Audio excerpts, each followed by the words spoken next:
কখনো কি খেয়াল করেছেন কিছু মানুষ ভিড় পছন্দ করে না?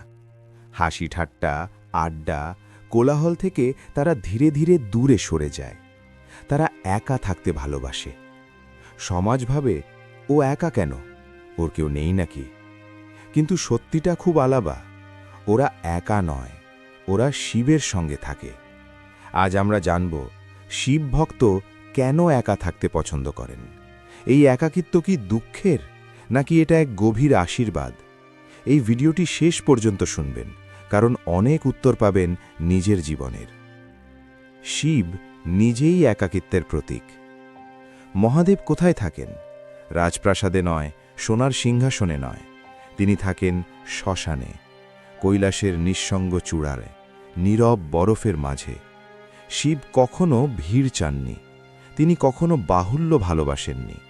কারণ যিনি নিজেকে চিনেছেন তার আর ভিড়ের প্রয়োজন হয় না। শিব ভক্ত ধীরে ধীরে এই গুণটাই পেয়ে যায়। শিব ভক্তের মন খুব গভীর।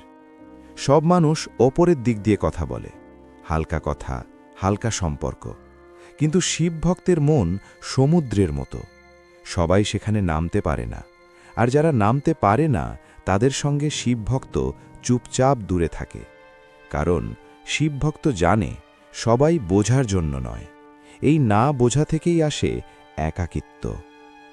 একাকিত্ব মানেই কষ্ট নয়, একাকিত্ব মানেই দুঃখ, এই ধারণাটা ভুল।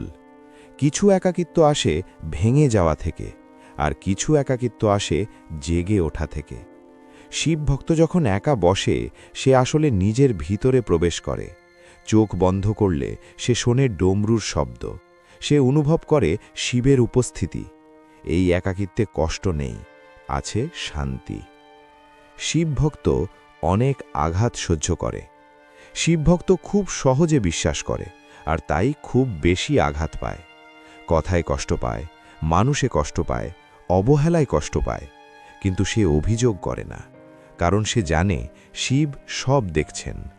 একদিন সে বোঝে সবাই থাকার যোগ্য নয়, আর তখন সে একা থাকার পথ বেছে নেয়। নীরবতাই শিব ভক্তের ভাষা।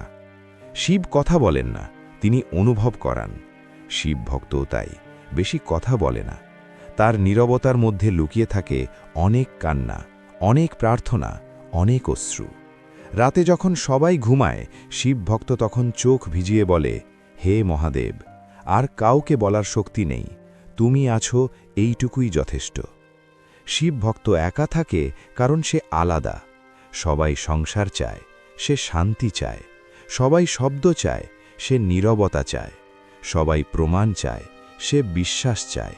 এই আলাদা হওয়াটাই তাকে একা করে দেয়। কিন্তু মহাদেব বলেন, যে আলাদা সেই আমার। মহাদেব কখনো ভক্তকে একা ছাড়েন না। শিব ভক্ত একা থাকে ঠিকই, কিন্তু কখনো অসহায় নয়। কারণ যখন কেউ পাশে থাকে না, শিব তখন সবচেয়ে কাছে থাকেন। নীরবে বিপদ ফিরিয়ে দেন, নীরবে চোখের জল মুছিয়ে দেন। ভক্ত অনেক সময় বুঝতেও পারে না কত বড় বিপদ কেটে গেছে। যদি তুমি একা থাকতে ভালোবাসো, যদি ভিড় তোমাকে ক্লান্ত করে, যদি নীরবতায় শান্তি পাও, ভয় পেও না। এর মানে তুমি দুর্বল নও। এর মানে মহাদেব তোমাকে নিজের মতো করে গড়ছেন। সবাই ভিড়ের জন্য জন্মায় না, কিছু মানুষ জন্মায় শিবের নীরব পথের যাত্রী হয়ে। হর হর মহাদেব।